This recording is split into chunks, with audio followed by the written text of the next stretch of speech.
Hello and welcome to Vintage Nuts. Today marks the official beginning of our newly formatted videos.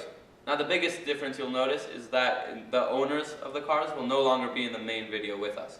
Instead, some of the owners will be making separate interviews which will be released either shortly before or shortly after the main clip. Another thing you'll notice is that instead of standing around and talking about the cars, we will actually be in them and we will be driving them. Well, you won't be driving them because you need a couple birthdays before that. Oh yeah. So I get to drive them. I also have a co-host now, and he has the worst tasting cars of anyone I've met in my entire life. Says the guy who owns a Sprite. That was like for a week I owned a Sprite. Come on. You still own one. So, okay, you've made the point. Should we move on to the main video? That's a great idea. Well, today, I blame something on Jordan. Jordan blames something on me. And I do a roll. But that's all to come later. Let's introduce the car. Yes, well today's car is cool. It's fast, it's liked, or should I say loved, and it's incredibly good looking. It's like, well, it's like me, I suppose. Yes, it's the Aston Martin DB4GT. I'm really excited about this car, dude. I am too. It's going to be awesome. Do you know any info about it? I do. Aston Martin made the DB4 from 1958 till 1963. So about the years you were born, give or take a few years? Yeah. But over that time period, they made 1,204 DB4s. Is that right? You know, the DB4 is like an icon in the petrolhead world. Oh, it is. It's everywhere. Untouchable. Even people who know nothing about cars have heard of this one because its younger brother was in the Bond films. Yes, indeed. But the car we're looking at today is not the DB4. It's the DB4GT, which means several things which our resident history book here can tell you about. So, DB4GT. The GT stands for Actually, Grand you know Touring. what? On second thought, let's skip to the part with the car. We'll meet here tomorrow at precisely 1300. 1 o'clock? 1300. Precise, British, good. But that's not British. That's any military time. That's... Yeah, but British people use it. Thanks for the ride, Mom. What's up, man? What's going on? All good? How about you? Have you been waiting long? Yeah, you said 1300 and it's 1900. Did I actually say 1300? You did. Anyway, where's the car? It's not here. You didn't bring the car? Are you joking? You didn't bring the car? Oh, how are you putting on me? This is your fault. You didn't bring the car, Jordan? It's your fault. You're 6 hours late. That doesn't matter. Did you expect me to bring the car, Jordan? I expected to go get the car with you. What? How did you forget the car? That was 6 hours ago, so I figured I'd sit here and wait because I didn't know what else to do. But the 6 hours just is the unimportant. I had to get ready. It is hard to make someone like me look this good. Agreed, but that doesn't account for the time. Yeah, I did just this myself. That did just happen. Anyway, I can't believe you didn't bring the car. You had 6 hours to bring the car. Clearly, a ball had been dropped, but as I've rarely ever said, the show must go on, so a couple hours later, we were ready to go.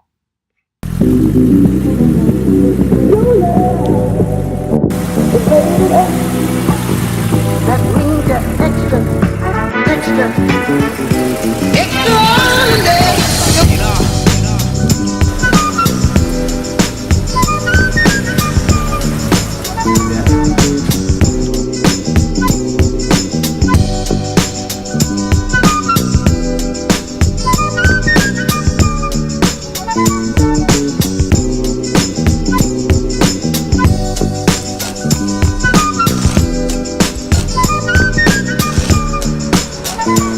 On again, so yeah.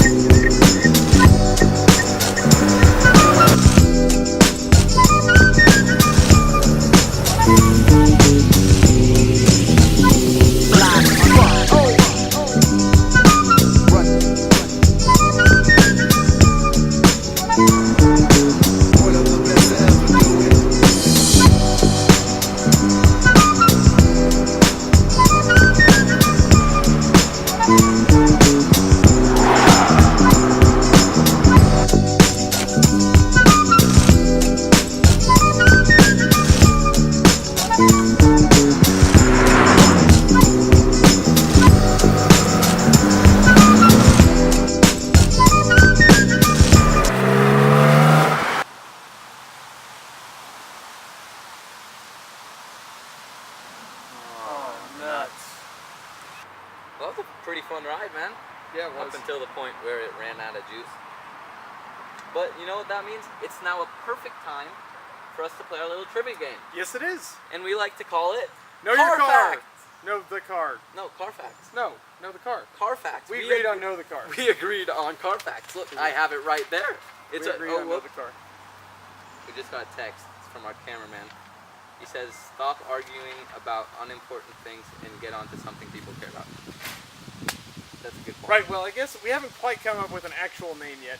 But the way it works is I ask a question, Omri answers, he asks a question, I answer. And basically, that gives you guys there at home an opportunity to also play the game and comment your score in the comment section of the video.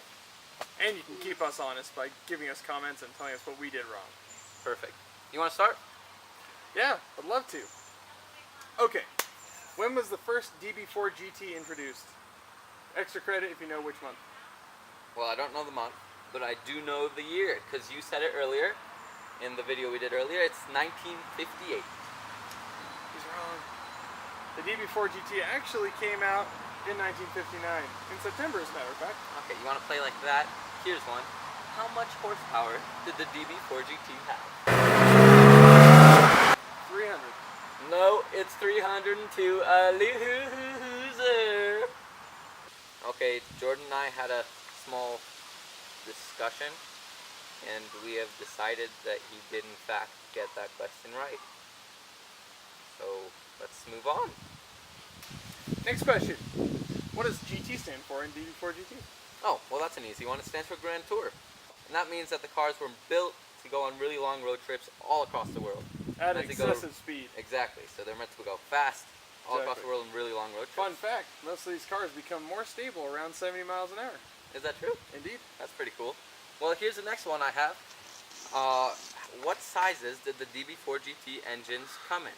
In two variations, both inline 6 engines, 3.7 and 3.8 liter. That's right. Yeah, sorry. Okay, you got a next one? But how many spark plugs did they have? Oh, well, you just gave it away, didn't you? They have 6. No. Twin spark ignition. Each car has 12 spark plugs. Okay, that's... Ugh. Ugh. Okay. It's time for our last questions, and these are our hardest. Yes, and mine is, how many DB4GTs were made? Ooh, good one. Or should I say, not good one. 75 DB4s and 19 DB4GT Zagato bodies. Dang it, you actually got one. Well, this is my last one. It's a good one. What famous racing driver drove not just any DB4GT, but that one right there? And not only did he drive it, he was the first person to ever drive it. Was he a Well, sir? yes, he was Sir. He Ah. actually got knighted by the Queen of England. Well, Sir Sterling Moss it is then. That is And he true. actually drove this car at Nassau Speedway. This car was heading to the United States, and his car broke at the race, and they took this car, prepped it, and then raced it. That's awesome. And didn't Yeah. it like win the preliminary race? Yes, yes it did. Well, that's pretty cool. I think that's it for us for today. Thank you guys for watching. We will see you next time on Vintage Nuts. My name's Omri Dayan. This is I'm Jordan Jordan Evans. Evans. Have a good time, and see you later. Stay nifty, my friends.